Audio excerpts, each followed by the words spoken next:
শেষমেশ কি তাহলে জ্বরের কারণেই পরীক্ষা দেওয়া হবে না লাজুর? আর এ নিয়ে অনুভবের সাথে মান অভিমান পর্ব শুরু হবে লাজুর। তো বন্ধুরা, এমনই কিছু দেখতে পাবো আমরা নতুন প্রোমোতে। তো কোণে দেখা আলো সিরিয়ালের নতুন প্রোমো একটা আমাদের সামনে চলে এসছে। নতুন প্রোমোতে আমরা দেখতে পাবো যে লাজুর খুব জ্বর হয়েছে, আর সেটা দেখে তো সুদেব খুব চিন্তায় পড়ে গেছে। কিন্তু তার মা যেহেতু ডাক্তার নিয়ে আসতে বারণ করেছে, তাই তো সুদেব ডাক্তারও নিয়ে আসতে পারে না।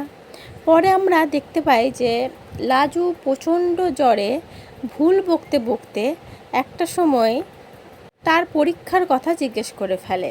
জ্বরে কাতরাতে কাতরাতে বলে ওঠে, আমি কি তাহলে পরীক্ষাটা দিতে পারবো না? আমি কিন্তু পরীক্ষাটা দিতে চাই।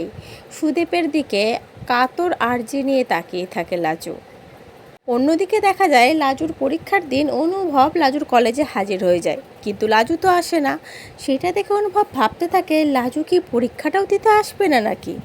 এই বলে প্রিন্সিপাল ম্যাডামের রুমে যায় অনুভব। আর লাজু পরীক্ষা দিতে না যাওয়ায় প্রিন্সিপাল ম্যাডাম অনুভবকে বলতে থাকে, লাজবন্দি তো এক্সট্রা ক্লাসগুলোও করলো না, ইভেন পরীক্ষাটাও দিতে এলো না, আর আপনি বলছেন আপনি এর কিছুই জানেন না। আর এটা শুনে তো অনুভব প্রচণ্ড রেগে যায়। বাইরে এসে পুরো রেগে আগুন হয়ে লাজুকে ফোন করে।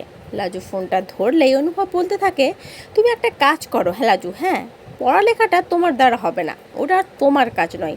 ওইসব বাদ দিয়ে চুটিয়ে সংসার করো তোমার ওই বোকাবর সুদেবের সাথে, কেমন? তোমার দ্বারা কিচ্ছু হবে না লাজু, কিচ্ছু না। লাজু তখন বলে, একবার তো আমার কথাটা শোনো, আমি কেন পরীক্ষা দিতে এলুম না সেটা তুমি একবারও জানতে চাইবে না আমার কাছে? শুধু শুধু এতগুলো কথা বলে দিলে কিছু না জেনে। কিন্তু অনুভব তো রাগে লাজুর কোনো কথাই শুনবে না। তো বন্ধুরা, কি মনে হচ্ছে, লাজুর কেরিয়ারটা কি এইভাবেই আস্তে আস্তে শেষ হয়ে যাবে?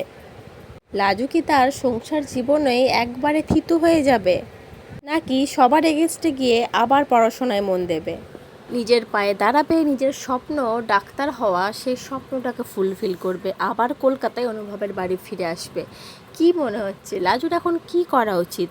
লাজু কী বা করতে পারে? তোমাদের কি মতামত এই বিষয়ে অবশ্যই কিন্তু কমেন্ট করে জানিও।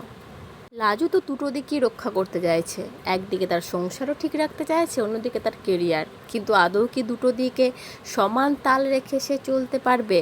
তোমাদের এই ব্যাপারে মতামত কি কমেন্ট করে জানিও। পরবর্তী আপডেট নিয়ে তাড়াতাড়ি আসছি, সঙ্গে থেকো, সাথে থেকো, চ্যানেলটা সাবস্ক্রাইব করে দিও। ধন্যবাদ।